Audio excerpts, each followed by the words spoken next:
परमेश्वर हमें कब इस्तेमाल करता है आपको मालूम है? जब आप उसको समय देंगे। आप जब परमेश्वर को समय देंगे, परमेश्वर आपको समय देगा और परमेश्वर आपको उठाएगा। इसलिए हमें परमेश्वर को समय देना है और सही समय पर परमेश्वर आपको उठाएगा, बढ़ाएगा। उसके सामने घुटना टेकना शुरू कीजिए। जब आप घुटना टेकेंगे, परमेश्वर आपको इस्तेमाल करेगा। अब ये मत सोचिए मैं घर में हूँ, मेरा कोई पहचान नहीं है, मैं बहुत कमज़ोर हूँ, मेरे पास कुछ भी नहीं है, प्रभु मैं कैसे इस्तेमाल होऊंगा आपके लिए। परमेश्वर जो कमज़ोर है ना, उसी को परमेश्वर इस्तेमाल करता है।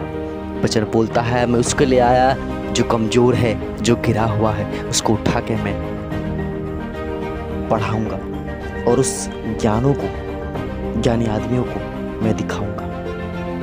परमेश्वर जब हम कमज़ोर हो जाते हैं, जब हम कुछ करने के लायक नहीं रहते, परमेश्वर उस समय में हमें उठाता है और इस्तेमाल करता है। घुटना टेकना शुरू कीजिए। जब आप जो पहचान बनाने का कोशिश करेंगे ना दुनिया में, आपका 1 2 3 बनेगा। जब परमेश्वर आपका पहचान बनाएगा ना, सारा वर्ल्ड आपको जानेगा। इसलिए परमेश्वर को घुटना टेकना शुरू कीजिए। परमेश्वर आपको बढ़ाएगा, परमेश्वर आपको उठाएगा, परमेश्वर आपको इस्तेमाल करेगा। परमेश्वर को घुटना टेकना शुरू कीजिए, प्रार्थना कीजिए, रोइए उसके सामने, परमेश्वर आपको उठाएगा। घर बैठे रहेंगे, लोग बुलाना आएगा आपको, ब्रदर मेरे घर में आना, आपको प्रार्थना करने के लिए, मेरे गांव में आपको आना है प्रचार करने के लिए। और परमेश्वर ऐसे ऐसे जगहों में आपको लेके जाएगा और परमेश्वर आपको इस्तेमाल करेगा। परमेश्वर के सामने एक ही काम कीजिए, घुटना टेकना शुरू कीजिए। जब वो पहचान बनाएगा, सारा वर्ल्ड आपको जानेगा, सारा दुनिया जानेगा। खुद से कोशिश करोगे, कुछ नहीं हो पाएगा। हर एक काम परमेश्वर को सौंपो।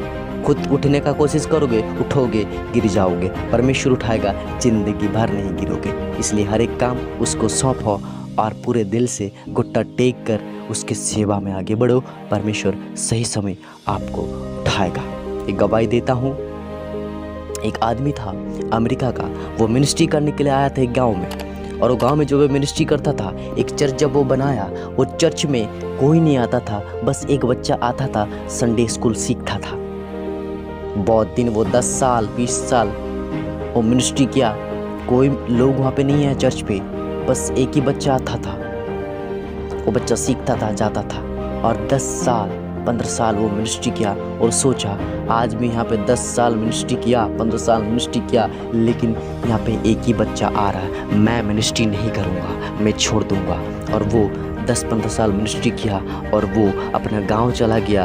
वो बैकस्लाइड हो गया, दारू पीने लगा, दाढ़ी उड़ी बढ़ा लिया, उसका जो बाल बढ़ गया और वो आदमी ऐसा मतलब दारू पीने लगा, उसका ज़िंदगी वो खराब कर दिया। बाद में जब एक बच्चा जो संडे स्कूल उसके पास सीखता था, वो एक बच्चा बहुत दिन के बाद, बहुत सालों के बाद वो उस गांव में आता है जहाँ पे वो पास्टर रहता था और आके ढूंढता है कि एक पास्टर यहाँ पे है जो वो 10-15 साल पहले मेरे गांव पे गया था मिनिस्ट्री करने के लिए, लेकिन वो मिनिस्ट्री नहीं किया और चला आया, लेकिन उसका चर्च में मैं ही जाता था बच्चा। ऐसा बोला तो बोला उधर है वो, अभी दारू पी के उसका ज़िंदगी वो ख़राब कर लिया है।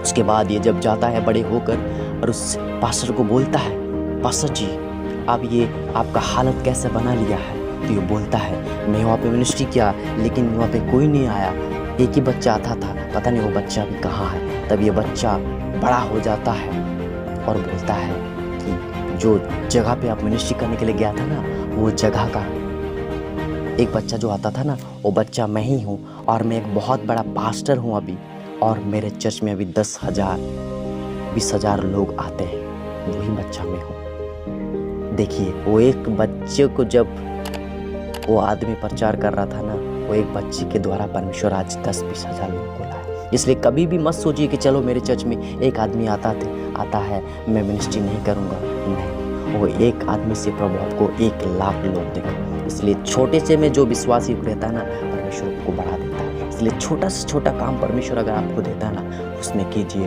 परमेश्वर आपको मदद करेगा। चिंता मत कीजिए, 1 से ही 1 लाख होता है। इसलिए कभी अपने मन को छोटा मत कीजिए और बैकस्लाइड मत होइए। सही समय पर परमेश्वर आपको उठाएगा, बढ़ाएगा। God bless you.